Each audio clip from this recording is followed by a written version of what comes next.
کچھ دنوں سے اسے نہ جانے کیا ہوا تھا کہ ایک چپ سی لگ گئی تھی۔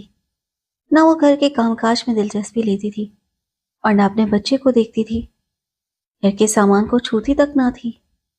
بس گھبرا گھبرا کر چاروں طرف دیکھتی، پھر رونے لگتی۔ روتے روتے آنکھیں سرخ ہو گئیں اور سیاہ ہلکے پڑ گئے۔ ڈاکٹر کی سمجھ میں اس کا مرض نہ آیا۔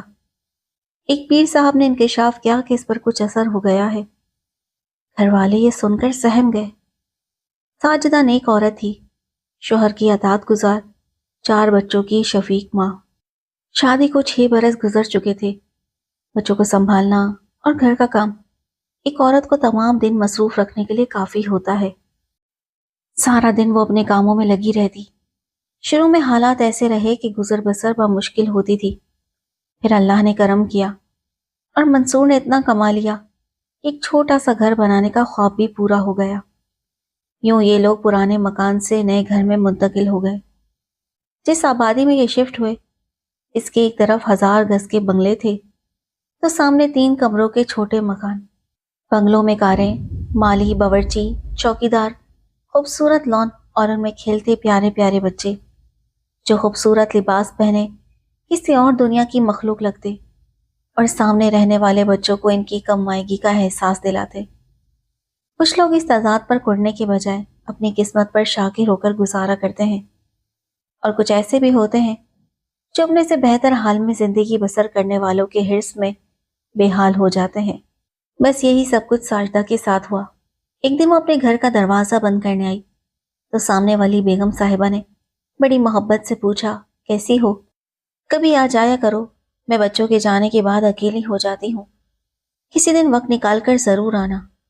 بڑے بنگلے والے نے جو چھوٹے مکان والے کے ساتھ ہنس کر بات کر لی تو یہ پھولے نہ سمائی اور ادھر اس سے راہ و رسم بڑھانے کی ترکیبیں سوچنے لگی۔ ایک دن خیال آیا کہ ان بیگم کے یہاں ٹیلی فون تو ہوگا، پھر کیوں نہ جا کر ذرا اپنے میاں کو فون کراؤں، پتہ بھی چل جائے گا کہ یہ واقعی اخلاق والی ہے بھی یا نہیں۔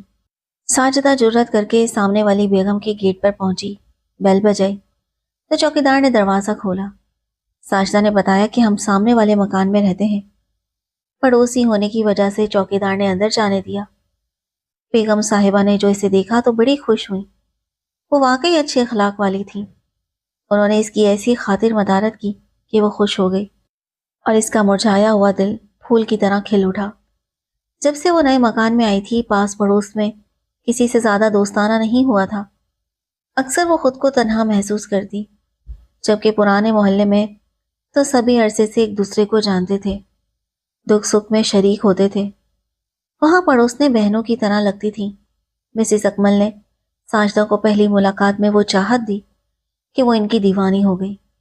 آہستہ آہستہ دونوں میں دوستی بڑھنے لگی اور وہ بیگم صاحبہ کے رنگ ڈھنگ اپنے دل و دماغ میں بساتی چلی گئی۔ اب بیگم صاحبہ بھی کبھی کبھی اس کے چھوٹے سے مکان میں آ جاتی اور دونوں گپ شپ کرتی۔ ان میں کوئی فرق نہ رہا تو ایک بار مسز اکمل نے ساجدہ سے کہا کہ مجھے مختلف تقریبات کے دعوت نامے ملتے رہتے ہیں، کبھی تم بھی چلو، میں میاں سے پوچھ کر بتاؤں گی۔ ساجدہ نے منصور سے پوچھا تو وہ بولے کہ تمہاری مرضی ہے، چلی جانا، گھر پر تمام دن بور ہوتی ہو، کبھی کبھی سیر و تفریح اور گھومنا پھرنا بھی اچھا ہوتا ہے۔ اجازت ملی تو ساجدہ نے مسز اکمل کو آگاہ کیا اور کہا کہ اب کی بار اگر کوئی دعوت نام آئے تو مجھے بھی لے چلنا، ہمارے کل پہ مینا بازار ہونے والا ہے، میں تمہیں لے چلوں گی۔ جس روز مینا بازار جانا تھا، ساجدہ نے برقع چھوڑ کر چادر اوڑھی، اچھی تراش خراش کے کپڑے سلوائے۔ اس کو مسز اکمل کے کٹے ہوئے بال جو شانوں پر بکھرے ہوتے تھے بہت اچھے لگتے تھے۔ جب وہ ہنس ہنس کر لان میں صاحب اور ان کے دوستوں سے باتیں کرتی تو بڑی دلکش اور گریسفل نظر آتی تھی۔ ساجدہ سمجھنے لگی کہ بڑے لوگوں کی یہی نشانیاں ہیں۔ اس نے بھی مینا بازار جانے کی خاطر تھوڑے سے بال ترشوا لیے، پھر تیار ہو کر ان کے ساتھ گاڑی میں مینا بازار پہنچ گئی۔ واپس آئی تو دماغ ہلکا پھلکا اور دل خوشگوار احساس سے لبریز تھا۔ وہ سوچنے لگی کہ عورت کی اصل زندگی یہ نہیں کہ تمام دن گھر کے کاموں میں ہی کھپی رہے، کبھی کبھی گھر کے باہر کی تازہ ہوا اس کو تازگی بخشتی ہے اور زندہ رہنے کا احساس دلاتی ہے۔ سوچا کہ اب اکثر تقریبات میں ان کے ساتھ جایا کروں گی۔ مسز اکمل اس کو اپنی ساڑی پر گوٹا لگانے کو دے گئی تھی۔ ساجدہ نے بڑی محبت سے رات بھر جا کر گوٹا لگائی اور اگلے دن شام کو صاف ستھرا لباس پہن کر خود ان کو ساڑی دینے کو گئی۔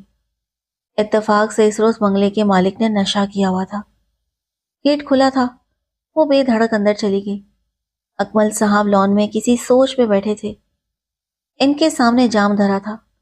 وہ آگے بڑھی اور سلام کر کے کرسی پر بیٹھ گئی۔ صاحب نے ایک نظر اس پر ڈالی۔ ساجدہ آج ان کو بے حد خوبصورت دکھائی دی۔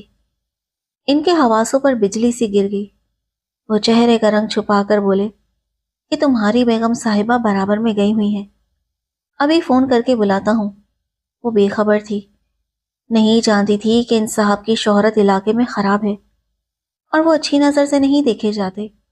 ساجدہ ابھی تک وہیں بیٹھی سوچ رہی تھی کہ اکمل صاحب آ کر بولے کہ بیگم آپ سے فون پر بات کرنا چاہتی ہیں، آؤ ان سے بات کر لو۔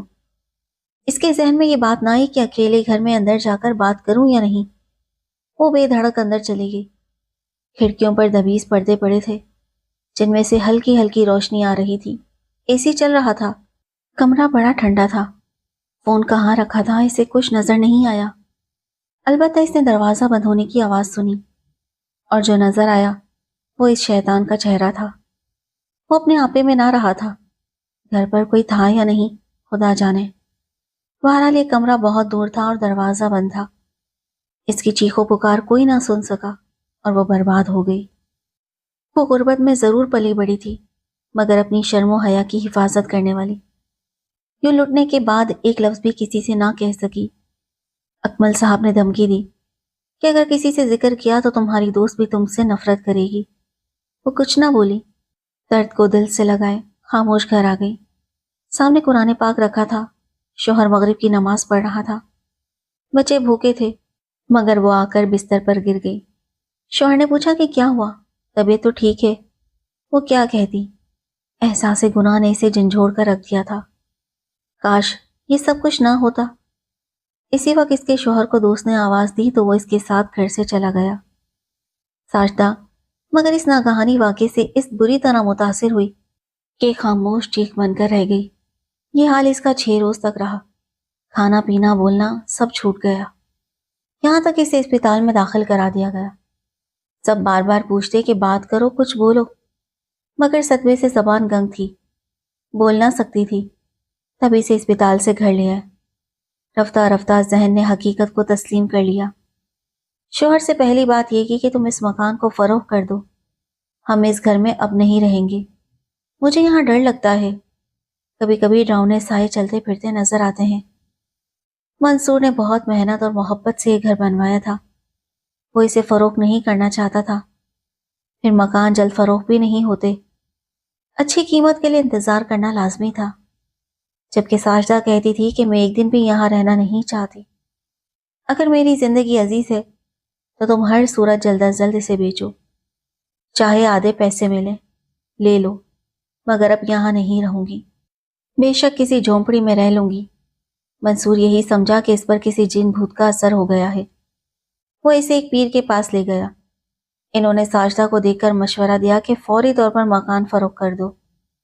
جس جگہ تم نے مکان بنوایا ہے یہاں پہلے بھوتوں کا مسکن تھا، اسی لیے وہ تنگ کر رہے ہیں۔ تمہاری بیوی اسی وقت اچھی ہوگی جب تم اسے اس جگہ سے دور لے جاؤ گے، ورنہ اس کی جان چلی جائے گی۔ یہ سن کر بیچارہ منصور گھبرا گیا۔ اس نے اسٹیٹ ایجنسیوں سے رابطہ کیا اور بھاگ دوڑ شروع کر دی، یہاں تک کہ مکان اونے پونے داموں بک گیا۔